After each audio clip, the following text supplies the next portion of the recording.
डब्बा वाला बना करोड़पति। मुंबई में जुन्नू भाई नाम का एक स्मगलर रहता था। वो डायमंड स्मगलिंग करता था। एक दिन उसे पकड़ने के लिए सारे पुलिस मीटिंग लगाए। ऑफिसर, ये जुन्नू भाई हमारे एरिया में बहुत बड़ा स्मगलर है। वो डायमंड्स और कीमती पत्थर स्मगलिंग कर रहा है कहकर हमारे पास इंफॉर्मेशन है, मगर उसे पकड़ने के लिए हमारे पास कोई सबूत नहीं है। उसे हमें रंगीन हाथों पकड़ना होगा, इसलिए आप लोग उसके ऊपर निगरानी रखिए। 4 टीम्स में बंटकर उसकी निगरानी रखनी पड़ेगी। वो जब मिले तब उसे सलाखों के पीछे डालना होगा। यस सर कहकर 4 टीम्स में बंटकर चले गए। उनमें से एक पुलिस चोरी छुपे थोड़ी दूर आकर जुन्नू भाई को फोन करके, जुन्नू भाई, तुम्हें किसी भी तरह पकड़ने के लिए हमारे पुलिस तैयार बैठे हैं। अगर उनके हाथ लग गए तो तुम्हारी खिचड़ी बना देंगे, इसलिए संभल के रहना। और हमारे हिस्से साहब तुम्हें मारकर तुम्हारे सारे स्मगलिंग के पैसों को हड़प लेने की सोच रहे हैं। तुम्हारे पुलिस वाले मुझे बहुत प्यार करते हैं रे। वैसे देश में इतने सारे क्रिमिनल्स है ना, फिर भी मेरे पीछे ही क्यों पड़े हो? ठीक है, कुछ भी कर लो, मगर मुझे पकड़ना तुम्हारी बस की बात नहीं है। मेरे स्मार्ट ब्रेन से बनाए प्लान से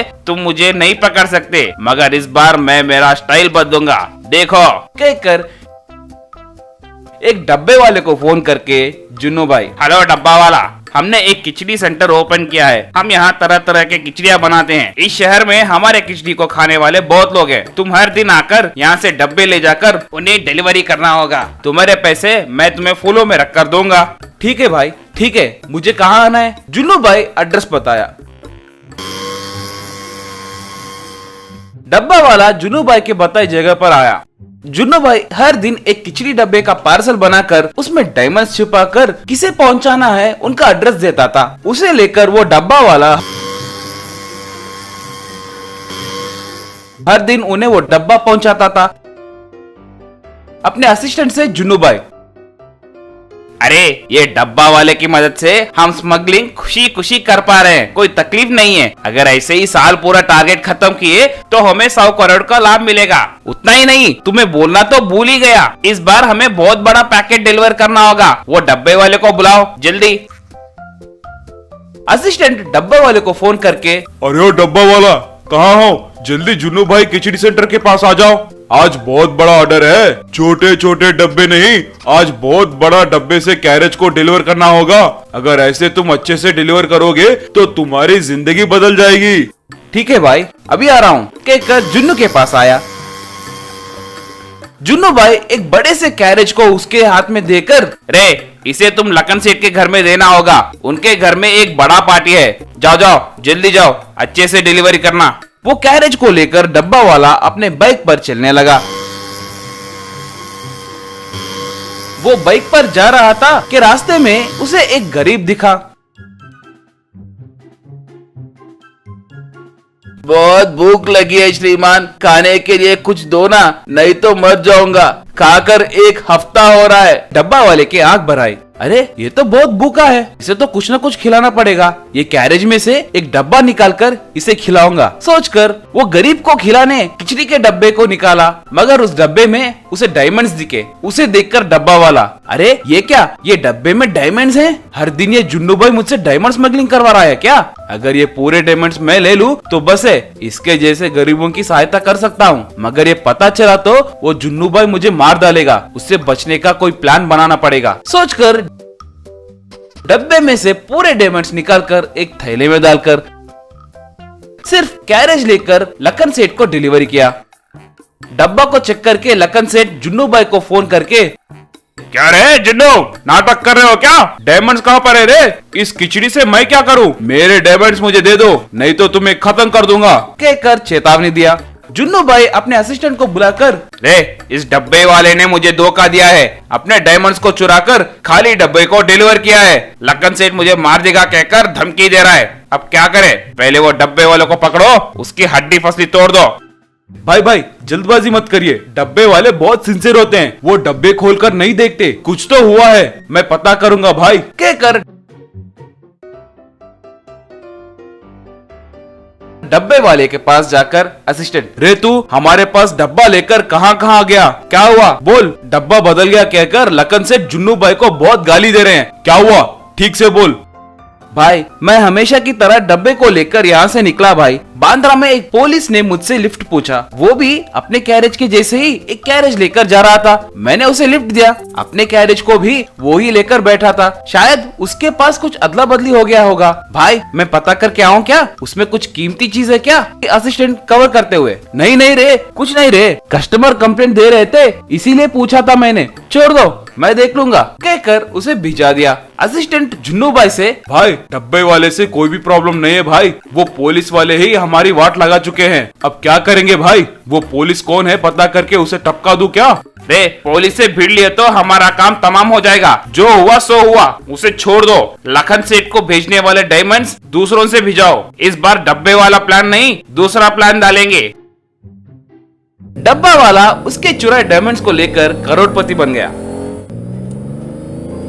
वो डायमंड्स बेचकर आए पैसों से एक होटल शुरू किया।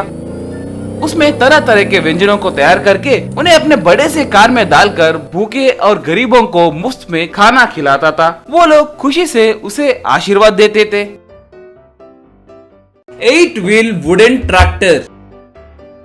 पूना नाम के गांव में पप्पू नाम का एक ट्रैक्टर मैकेनिक और सुतार का काम करने वाला चारी दोनों अच्छे दोस्त थे। चारी सुतारी का काम के साथ साथ 5 एकड़ की जमीन को पत्ते में लेकर खेती बाड़ी भी करता था।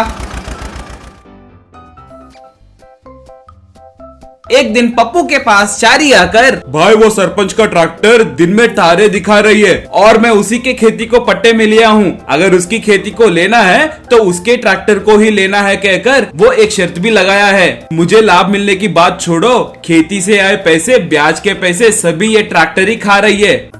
ये तो बात उस सरपंच को बता सकते हो ना? क्या बोलूं, ऐसे ही परसों हमारे बगल के खेत के तिवारी भी ऐसे ही शिकायत किया, तो मेरे गाड़ी को तुम्ही ने खराब किया है, इसे ठीक करने की जिम्मेदारी भी तुम्हारी है कहकर उसने कहा।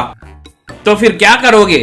क्या है भाई, अब कम दाम में यानी 1 लाख में कोई ट्रैक्टर आए तो देखो।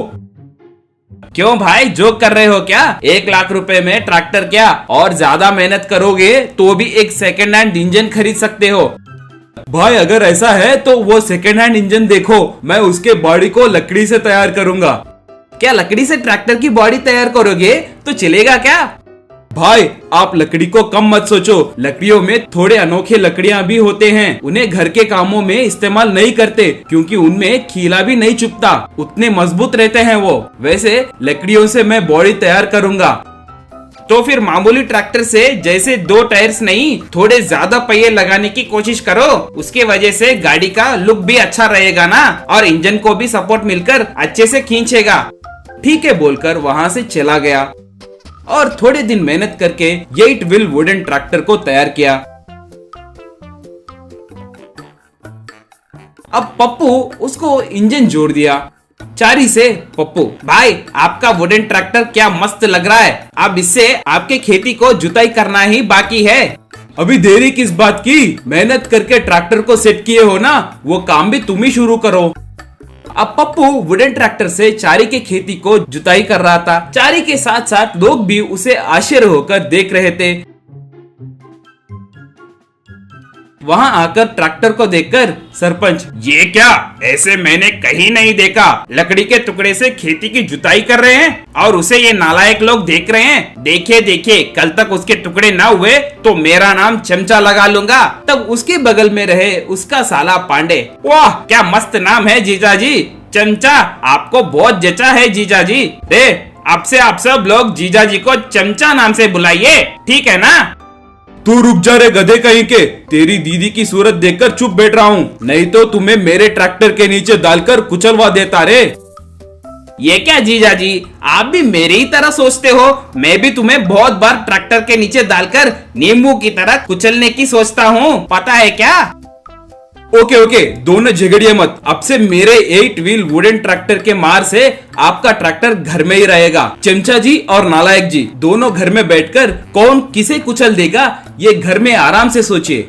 वो सुनकर लोग सरपंच को चमचा चमचा चमचा चमचा कहकर पुकारने लगे। वो देखकर चारी, वाह सरपंच जी, आपका नया नाम ऐसे आपने लगाया कि नहीं, देखा है ना कितना पॉपुलर हो गया है। अब से मेरे वुडन ट्रैक्टर की मदद से मेरी खेती ही नहीं, कोई भी आके पूछे तो मैं उन्हें बहुत कम दाम में उनके खेती की जुताई भी करके दूंगा। उसकी बातें सुनकर सरपंच गुस्से से वहाँ से निकल गया और अपने आदमी पांडे से, सरपंच देखा है ना उसे, कितना घमंड है, मेरे ही खेत में मेरे ट्रैक्टर के बिना कोई लकड़ी के ट्रैक्टर से जुताई करके मुझे ही सबसे चमचा कहलवाएगा। आपने ही अपना नाम चमचा रखा, वही उसने बुलाया, उससे आपको क्यों गुस्सा आ रहा है सरपंच जी? तुम अकेले बस हो रहे मेरी इज्जत निकालने के लिए, मुंह फट कहीं के। देखो आज रात उसके ट्रैक्टर को मैं ही जला डालूंगा। अपने आदमियों को आने को कहो, ये बात तुम्हारे और मेरे बीच ही रहना चाहिए, किसी को बताना मत, ठीक है ना? उस रात पांडे सरपंच थोड़े लोगों को लेकर चारी के घर के पास आया। घर के आगे रहने वाले 8 व्हीलर ट्रैक्टर के ऊपर पेट्रोल डालकर जलाते वक्त वहां झट से एक रोशनी आई। तब सरपंच के सामने पप्पू, चारी और सब गांव के लोग खड़े हुए। वो देखकर पांडे से सरपंच, ये क्या रे, इतने लोग हैं, हम ये काम कर रहे हैं कहकर किसी से बताया है क्या तूने? किसी से नहीं कहा जीजाजी, अभी तक मैं रास्ते से आ रहा था तो वो चारी दिखा और क्या चल रहा है पूछा। मैंने रात में तुम्हारे ट्रैक्टर को जलाने के लिए आदमियों को लेने जा रहा हूँ, आज तेरा काम तमाम कहकर भी कहा था मैंने। वैसे वो अपना क्या उखाड़ लेगा जीजाजी, कहा सरपंच। रे कुत्ते कमीने, उसी से उसके ट्रैक्टर को जलाने को बोलो तो कोई भी चुप बैठेगा क्या? कुत्ते, अब देख सब लोग अपने को कैसे देख रहे हैं, अब हमारे टुकड़े टुकड़े कर देंगे। अब गांव वाले आकर सरपंच को और उसके आदमियों को पीटने लगे। बाद में पुलिस उन्हें अरेस्ट करके ले गई।